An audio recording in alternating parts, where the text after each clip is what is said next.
오늘 성경에 보면 아브라함의 얘기가 나옵니다. 하나님은 야고보서 1장에 보면 하나님은 사람을 시험하지 않는 하나님, 그렇게 말씀하셨어요. 하나님은 절대로 사람을 시험하지 않는다. 그런데 창세기 22장에 보면 하나님이 아브라함을 시험하셨다 그랬어요. 똑같은 낱말이에요. 한국말로는 똑같은 낱말이에요. 하나님이 사람을 절대로 시험하지 않는데 창세기에 보니까 하나님이 아브라함을 시험하셨다 그렇게 되어 있어요. 우리나라 낱말은 이렇게 같은 발음에 같은 전혀 다른 의미가 있지만 히브리어나 헬라어는 절대 그렇지 않아요. 성경을 기록한 이 언어들은 히브리어는 이 점 하나 찍는데 참 히브리어 배우기 어렵습니다. 그런데 그 꼭 파리가 똥 싼 것처럼 점이 있어요. 그 점 하나 잘못 찍으면 내가 사람을 죽였다고 하는 동사가 내가 죽임을 당했다는 동사로 바뀌어져요. 그러니까 순교자가 살인자가 되고 살인자가 순교자가 돼요. 그래서 하나님의 말씀은 절대로 1.1핵도 변화되지 않는다는 말이 그런 말이에요. 우리는 맵다는 말이 아주 맵다, 뭐 아주 더럽게 맵다, 엄청 매운 거요. 그러나 히브리어는 점 하나 찍으면 내가 죽였다가 내가 죽임을 당했다고 되니까 절대로 변하지 않아요. 그렇게 하나님의 말씀은 1.1핵도 변화되지 않는다. 그래서 이 원어를 보면 하나님이 사람을 시험하지 않는다는 말은 무엇의 의미냐? 영어로 템테이션인데 하나님은 사람을 죄 짓도록 유혹하지 않는다. 하나님은 절대로 사람 죄 짓도록 그렇게 사람 유혹하지 않는다. 그러면 하나님이 아브라함을 시험하셨다고 하는 말씀은 어떤 말씀이냐? 하나님이 아브라함에게 믿음을 주시려고 믿음을 훈련시키셨다. 연단시키셨다. 시련을 주셨다. 고난을 주셨다 그 말입니다. 그래서 성경에서 제일 많이 나오는 이 성경 용어가 군대 용어네. 군대 용어. 왜 군대 용어가 성경에 제일 많이 기록되어 있느냐? 군인의 특징은 훈련입니다.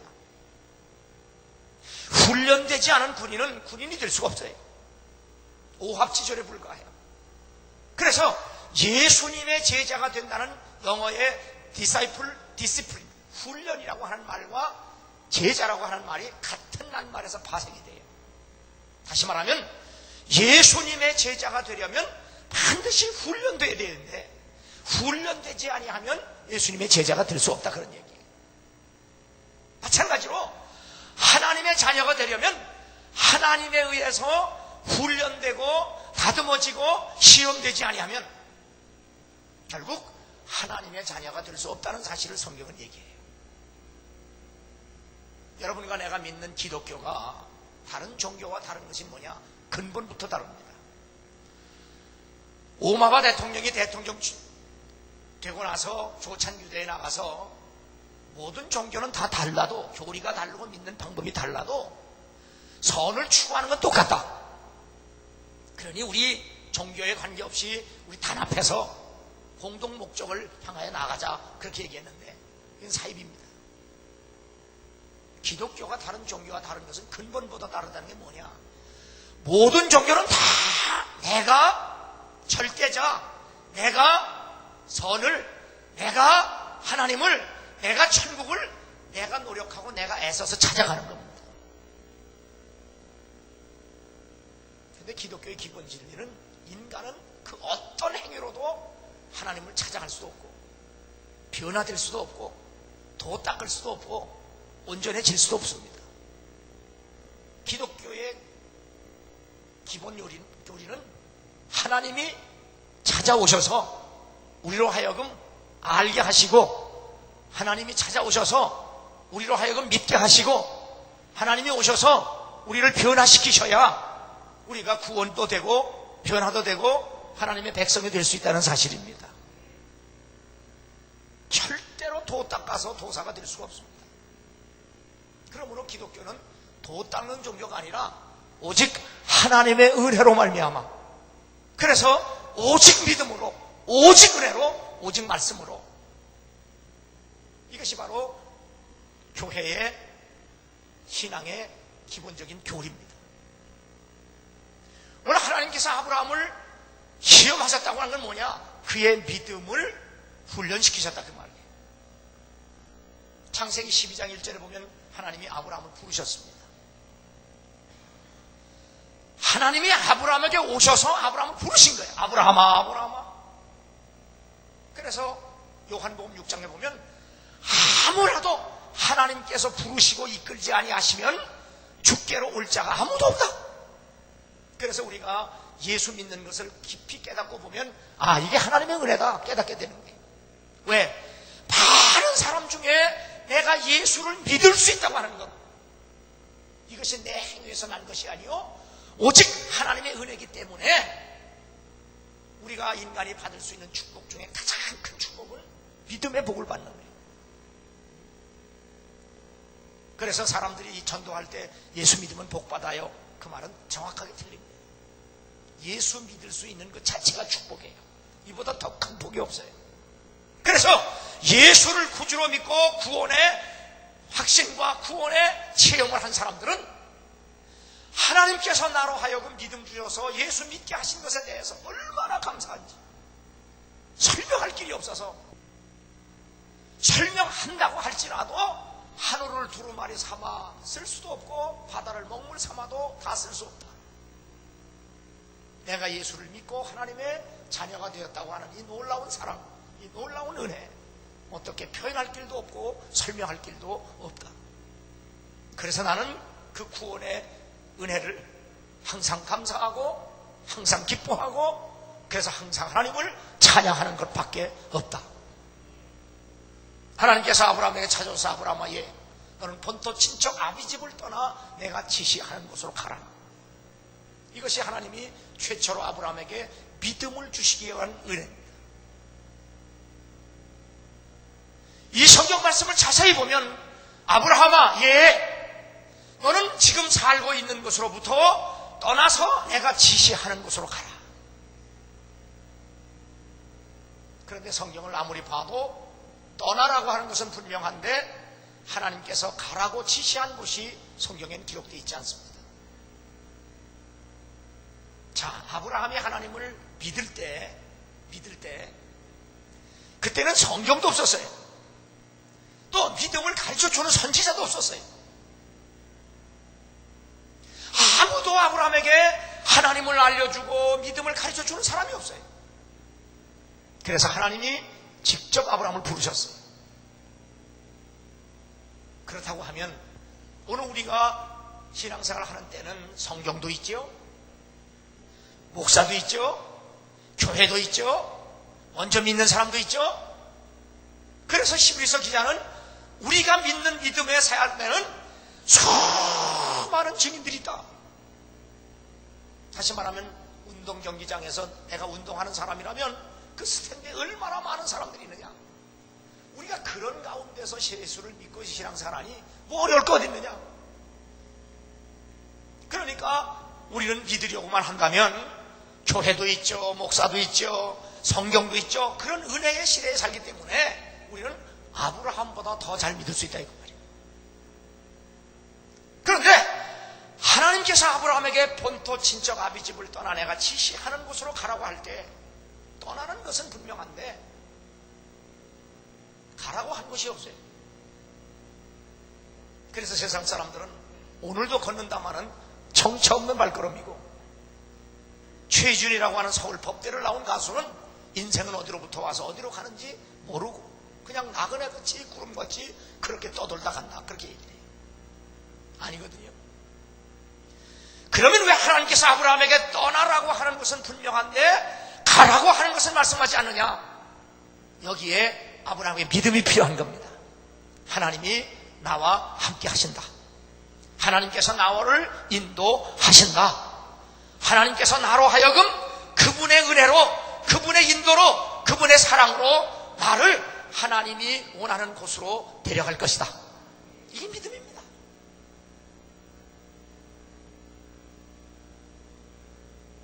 그런데 아브라함이 바로 지금 본토를 떠날 수도 없고 늙은 아비를 떠날 수도 없고 어린 조카도 떠날 수가 없는 형편입니다. 사실 그때 형편은, 아브라함의 형편은 떠날 수 없는 형편이에요. 왜? 70여 년을 산 고향을 떠나기도 어렵거든요. 제가 미국 집회를 자주 가보지만 이민 가려면 될 수 있으면 일찍 가야 돼요. 늙어서 가면 참 힘들고 어려워요. 될 수 있으면 일찍 가야 되는데 75년을 산 사람이 그 고향을 떠난다는 것 참 힘들어요. 그것도 늙은 아비를 섬겨야 되는데 그 늙은 아비를 떠난다는 것도 어려워요. 또 아브라함에게는 부모가 없는 조카가 있어요. 그 조카를 떠난다는 것도 어려워요. 하나님의 말씀을 따라 아브라함의 형편은 떠날 수 없는 형편이지만 아브라함에게는 믿음이 있었어요.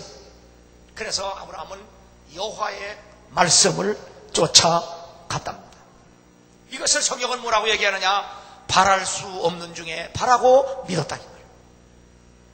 오늘 여러분의 믿음은 예수님께서 말씀하신 대로 잔치를 베푸시고 초청한 사람들이 이 형편 때문에 저 형편 때문에 이 일 때문에 저 일 때문에 나는 땅을 샀기 때문에 나는 사업을 하기 때문에 나는 장사를 하기 때문에 나는 결혼했기 때문에 지금 초청한 잔치 자리에 갈 수 없다고 하는 변명하는 사람이 아니라 지금 내 형편이 땅을 샀기 때문에 짐승을 샀기 때문에 사업을 하기 때문에 시간이 없기 때문에 그래서 못 가는 것이 아니라 그런 바랄 수 없는 중에서도 갈 수 없는 형편 속에서도 나는 하나님이 말씀하셨기 때문에 가겠다, 순종하겠다, 떠나겠다. 이게 믿음이라 이 말이에요.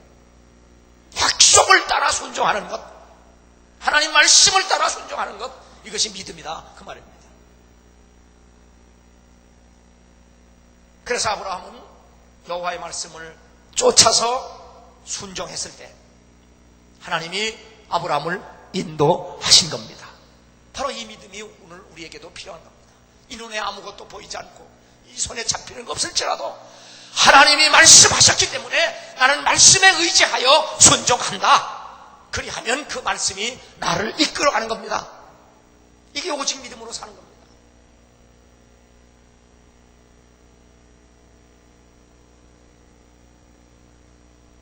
그 아브라함에게 하나님은 약속합니다. 아브라함아, 예, 내가 네게 복을 주고 네 후손에게 복을 주리라. 그런데 하나님, 나는 하나님께 복 받는 건 좋은데 나는 후손이 없습니다. 어떻게 후손이 복을 받습니까? 그렇다면 내게 복 주시고 내 후손은 없으니 내 집에서 같이 일하는 이 종 엘리에셀에게 복을 주십시오. 이때 하나님은 아니다. 나는 내게 복을 줄 것이고 내 몸에서 날 자에게 내가 복을 주겠다. 하나님, 내 나이가 지금 75세인데 내 아내 65세입니다. 이미 우리의 몸은 아이를 낳기에는 죽은 몸과 다를 바가 없습니다. 아니, 내 몸에서 분명히 날 자식에게 내가 복을 주시겠다고 하나님이 약속합니다. 그리고 그 아브라함에게 그 믿음의 확신을 주기 위해서 아브라함을 이끌고 밖에 나가 하늘의 별을 보게 합니다. 네 후손이 하늘의 별과 같이 저렇게 번창하리라. 지금 아브라함의 형편은 하나님의 약속을 믿을 수가 없습니다. 왜? 아무리 생각을 해봐도 75살에 무슨 애를 낳습니까? 그것도 남자는 좀 몰라도 여자는 65세면 참 그 나이에 아이 낳겠다는 거 염치 없는 거예요. 낳을 수가 없어요. 지금 형편은 낳을 수가 없습니다. 아이를 가질 수도 없습니다. 그런데 하나님은 하나님께서 주시겠다고 하는 약속, 내 몸에서 분명히 자식을 낳게 해주시겠다고 하는 그 약속, 그 약속을 믿음으로 말미암아 하나님 앞에 인정을 받았다고 창세기 15장에 기록되어 있습니다.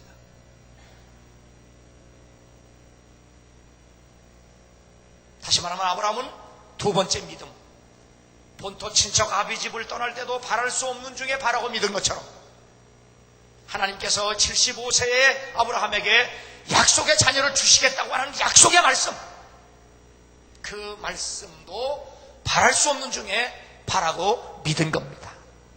그러므로 나는 여러분이 항상 믿음을 가지라고 그럴 때 이 형편 저 형편 뭐 따지고 뭐 나는 이래서 나는 저래서 너절한 변명을 하나님 앞에서 하지 않기를 주 이름으로 축원합니다. 그런데 하나님이 약속한 대로 주시려고 하면 좀 하루라도 일찍 주시면 얼마나 좋겠어요. 그런데 24년이 되도록 주시지 않습니다. 그러나 아브라함은 약속하시고 24년 동안 주시지 않았음에도 불구하고 아브라함은 오늘 본문 말씀에 보면 믿음이 없어 의심해 본 적도 없고 약해진 적도 없고 24년을 한결같은 믿음으로 하나님은 말씀하셨고 약속하신 대로 반드시 이루실 줄을 간피단세 확실했다. 흔들림이 없었다. 그 믿음을 보시고 하나님은 아브라함에게 100세가 됐을 때 25년 만에 약속의 자녀 이삭을 허락하신 겁니다.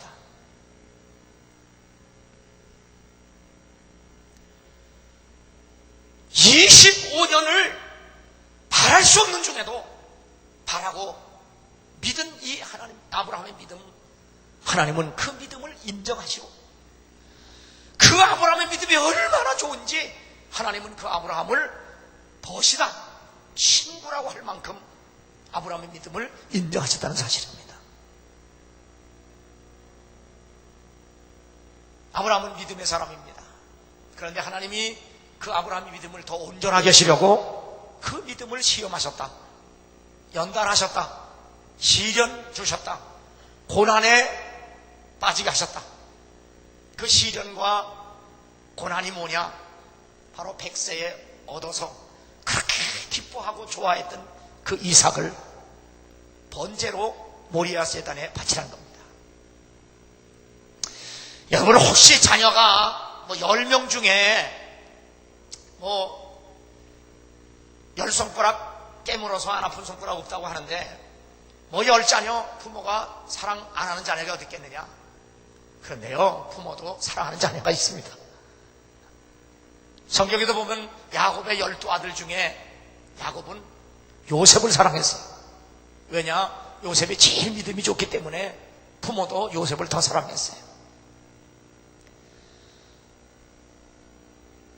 아브라함이 자식이나 많으면 그 중에 너 하나님께 하나 바쳐라 그러면 현찮은 거 하나, 애물단지 같은 거 하나 바치면 그건 그냥 주여 믿습니다 그리고 그냥 에이 잘됐다 애물단지 하나 바치자 그러면 바칠 수 있고, 행여나 젊었을 때 난 아이라면 내 몸이 아직도 늙지 않고 젊었으면 그래 이거 하나 바치고 또 낳지 하면 되겠는데 100살에 난 아들을 하나밖에 없는 그 아들을 바치라고 하니까 이것도 바랄 수 없는 중에 형편과 처지는 바칠 수 없는 형편과 처지. 그런데 창세기 22장에 보면 아브라함은 하나님의 말씀을 쫓아 새벽같이 이삭과 함께 번제에 쓸 나무를 지고 이삭과 함께 하나님이 지시한 땅 바로 모리아 산으로 향하고 가는 겁니다. 새벽같이 떠났다는 것은 몸은 몸통장이다. 아주 기꺼이 순종했다. 제가 몇 년 전에 미국 샌프란시스코에서 집회할 때 그 집회하는 교회의 한 집사님이 점심을 사러 나왔는데요, 아주 BMW 제일 좋은 차를 몰고 나와가지고 그 샌프란시스코 그 해변가로 가면 아주 좋은 음식점이 있습니다. 일본 사람들은요, 일본에서 결혼하고 샌프란시스코에서 그 비치에서 한 번 결혼식을 또 해요. 그렇게 아름다워요.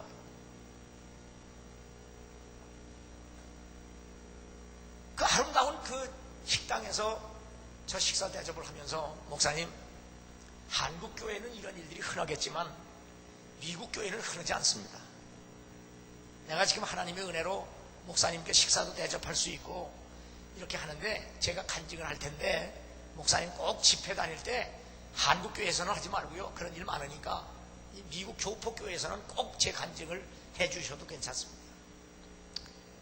이 친구가 미국에 이민 가서 직장 생활하는 사람인데 믿음을 갖다 보니까 어떻게 하면 주님을 더 잘 섬기고, 어떻게 하면 주님을 위해서 더 봉사하고 헌신하고, 어떻게 하면 복음을 위해서 내가 최선을 다해서 희생하고 더 남보다 더 잘 믿어볼까 생각해보니까 직장 생활 해가지고는 영 뭐 남만큼 헌금할 수도 없고,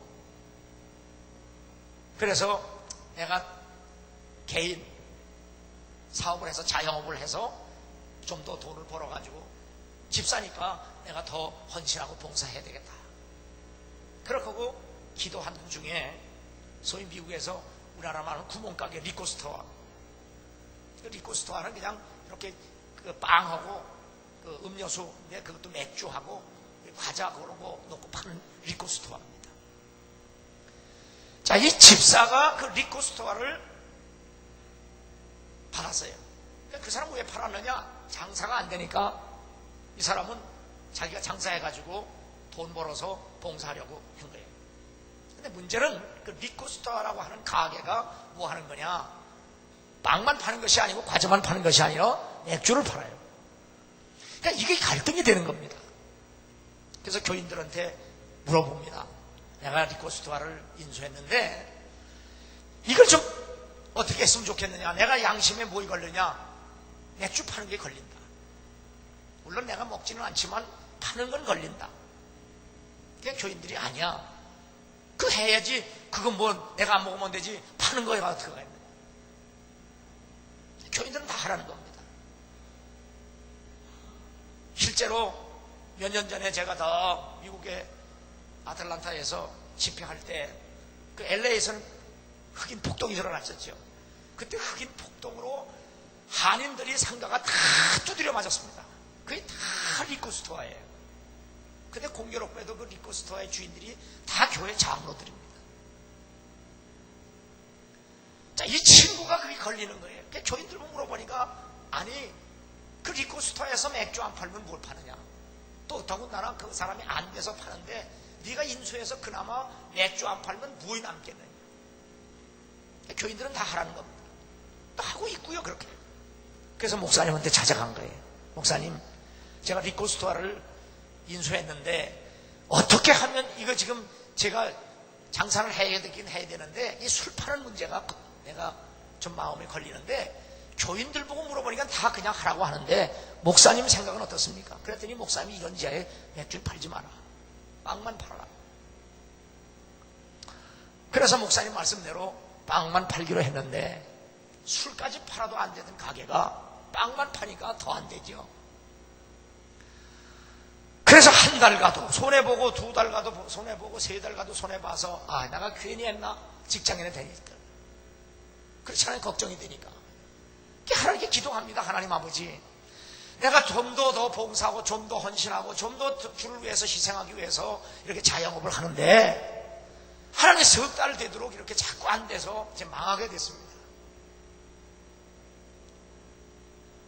기도해도 하나님이 뭐 장사 잘 되게 해주는 뭐 비지도 않아요.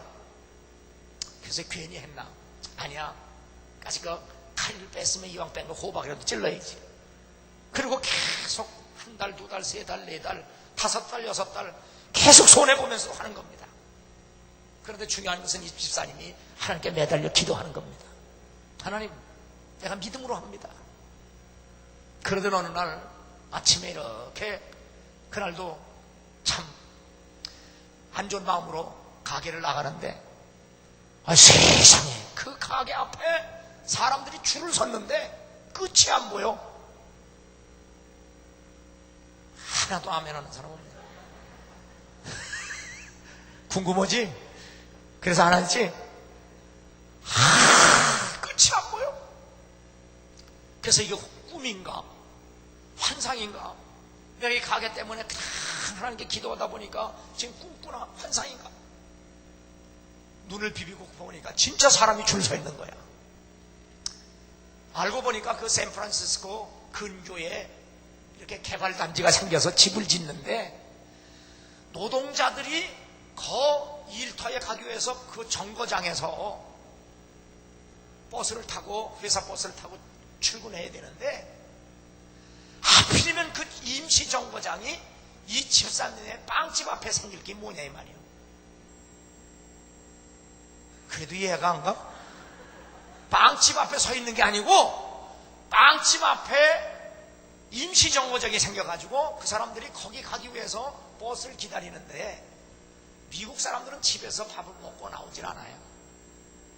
그냥 햄버거 하나 사서 커피하고 먹는 거예요. 그게 아침이요.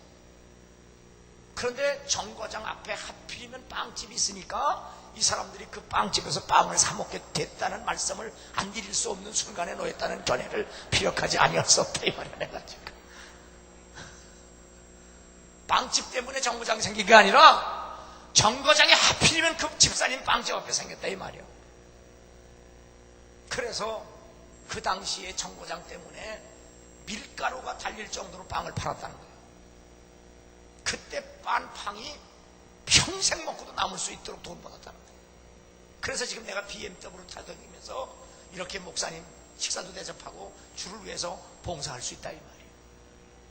이것이 바로 바랄 수 없는 중에도 하나님의 말씀을 부여잡고 믿음으로 가는 사람들의 받을 축복에 대해서 말씀하는 거예요. 그래서 믿음을 가진 사람은 어떠한 환경이냐, 어떠한 처지냐, 어떠한 형편이냐가 아니라 하나님이 뭐라고 말씀하셨느냐, 하나님이 내게 뭐라고 약속하셨느냐, 하나님이 내게 어떻게 말씀하셨느냐. 내 형편과 처지는 비록 손에 잡히는 거 없고 눈에 보이는 거 없을지라도 하나님께서 말씀하셨으니 나는 믿고 간다. 이게 믿음이에요. 히브리 말로 또 브리트베 헤세드라는 말이 있어요. 또 브리트베 헤세드.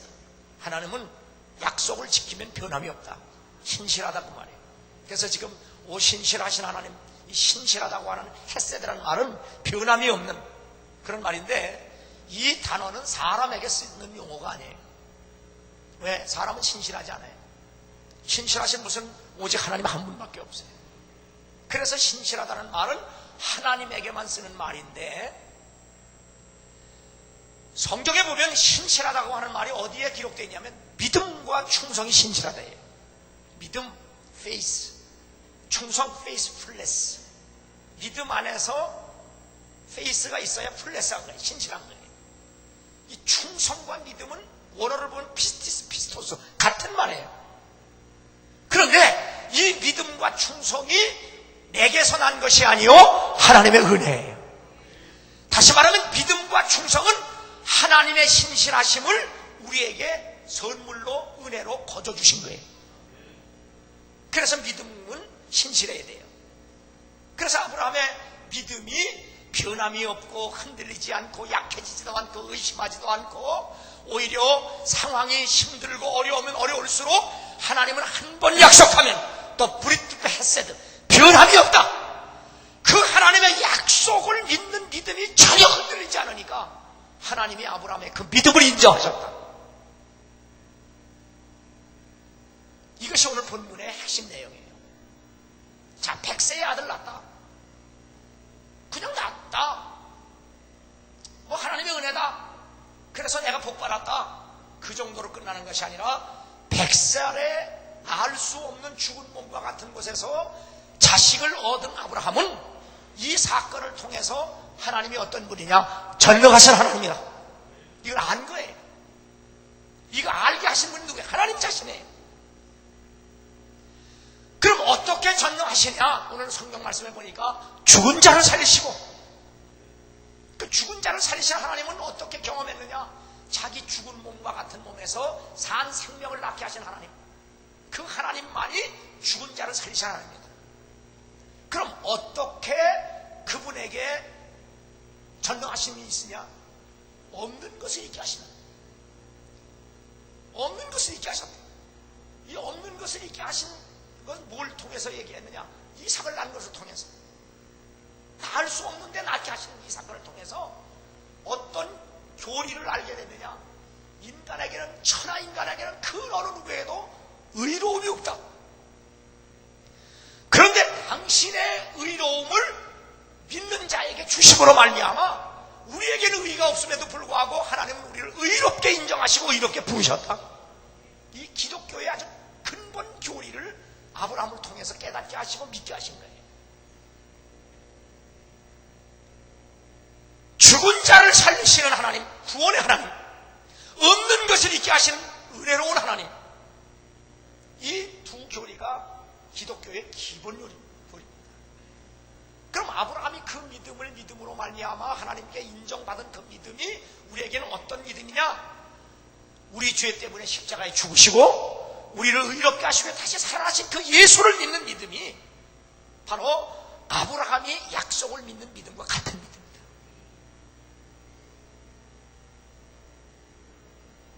바로 하나님이 이 믿음을 주시기 위해서 아브라함에게 백사에 얻은 아들을 모리아 제단에 다시 바치라는 겁니다. 아브라함은 기꺼이 새벽부터 순종합니다. 그런데 아브라함과 이삭이 모리아 제단에 올라가면서 사환을 산 밑에 놓고 그에게 이렇게 말합니다. 우리가 가서 하나님을 예배하고 다시 돌아오리라. 여기서 아브라함의 믿음의 위대함을 발견합니다. 분명히 아브라함은 이삭을 번제로 드리라 하면서도 아브라함이 번제가 뭔지 모르는 사람이 아닙니다. 번제는 온전히 다 각을 떠서 하나님 앞에 태워서 향을 보내는, 죽어서 하나님께 제물이 되는 그런 번제에도 불구하고 아브라함은 이삭과 함께 가서 하나님을 예배하고 함께 다시 돌아온다는 겁니다. 여기서 아브라함의 어떤 믿음이 위대하냐? 흔들리지 않는 믿음이에요. 하나님은 절대로 죽이는 하나님이 아니다. 하나님은 살리시는 하나님이다. 아니, 죽은 것까지도 살리시는 하나님이 왜 이삭을 산채로가 아니라 죽여서 받으시려고 해요? 하나님은 죽이는 하나님이 아닙니다. 그래서 기꺼이 하나님께 이삭을 바치는 겁니다. 하나님은 절대로 죽이는 하나님이 아니에요. 그래서 하나님을 예배하고 다시 돌아오리라. 하나님은 아브라함의 그 흔들리지 않는 믿음을 보시기 위한 거지 이삭을 죽이려고 한 것이 아닙니다. 이때 하나님은 아브라함의 그 믿음을 인정합니다. 아브라함아, 내가 내 약속을 믿는 그 믿음 나도 인정한다는 겁니다. 이 아브라함이 인정받은 믿음이 우리가 예수 그리스도를 믿는 믿음과 같은 겁니다. 그리고 아브라함이 순종한 아브라함에게 하나님이 이렇게 약속합니다. 아브라함아, 너와 네 씨로 인하여 만민이 복을 받으리라. 이때 하나님과 약속한 이 씨가 뭐냐? 김씨도 이씨도 아니고 이삭도 아니고 그 씨가 바로 예수 그리스도입니다. 그 이름을 영접하는 자, 믿는 자들에게는 혈통으로나 육종으로나 아브라함 몸에서 태어난 씨가 아닐지라도 그 아브라함 후손 그 씨로 말미암아 만민이 복을 얻는데 그 씨가 누구냐?